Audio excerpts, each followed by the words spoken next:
My name is Colin McNutt. I'm the percussion director of the Boston Crusaders. And we all have different roles here. And one thing that I do on the design team is I'm a part of a collective of talents.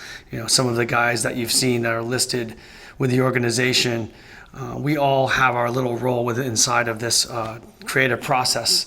So it's been a really fun and enjoyable situation to kind of be a part of something maybe a little bit bigger than just writing, percussion music and doing that at a high level, but also interacting with the total design and trying to get kind of a new brand happening at Boston.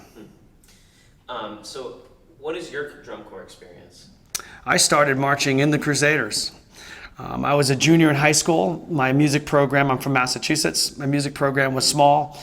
There wasn't a lot of faculty members in the music department. By no fault of their own, it was funding, I'm sure.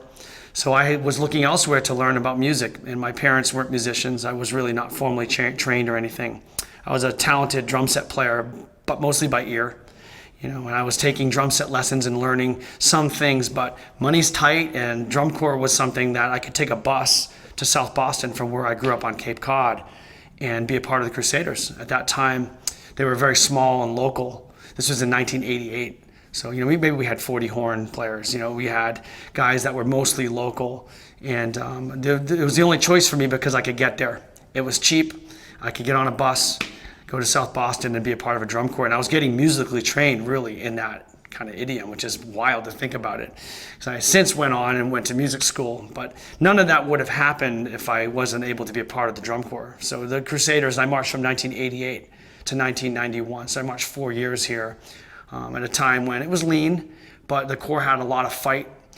Survival was probably a big part of that. And you learn a lot when you're a cornered animal like that in a small drum corps. And for me, that was my music education in the beginning. Cool. And what initially brought you to the Boston Crusaders? As far as a member or as a member? Correct. As a member, only the fact that I wasn't getting musical education in high school. And I saw a DCI broadcast on PBS.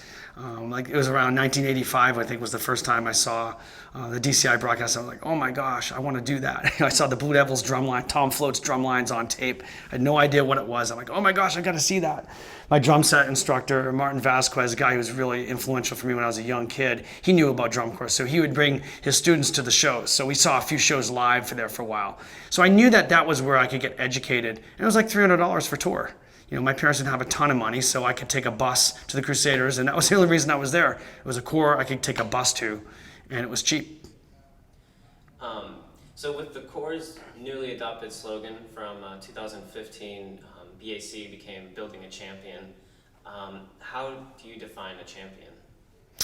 I don't know about that, as far as a score, nothing, that doesn't resonate for me.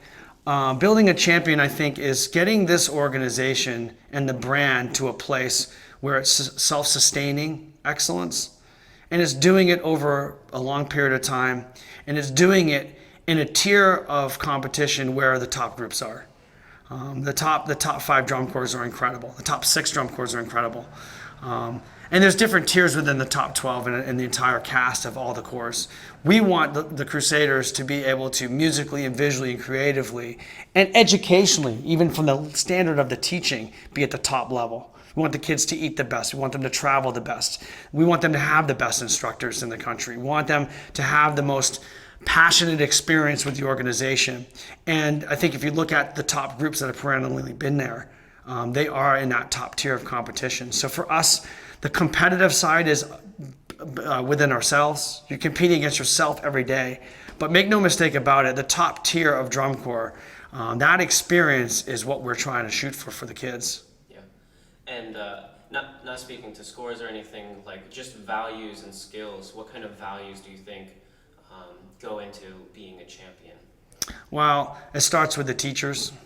I remember when we first came on this project, we talked a lot to even some of the board members about the idea that my philosophy is that the students are the same, really essentially the same. It's the teaching, and how committed are we as designers to produce the greatest vehicle for the students. We could start there.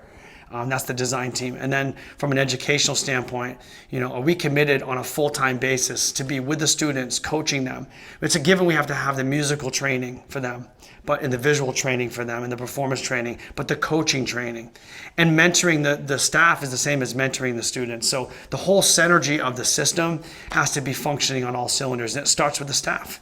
Our goal with the staff is that we should be working harder at all times than the members. The members are working, their butts off, but the staff can never take a second off to try to improve the performance of us as teachers, to improve their experience as members, and to give them the best chance they can to be the best Boston Crusaders that they can be. Starts with designers, starts with the teaching.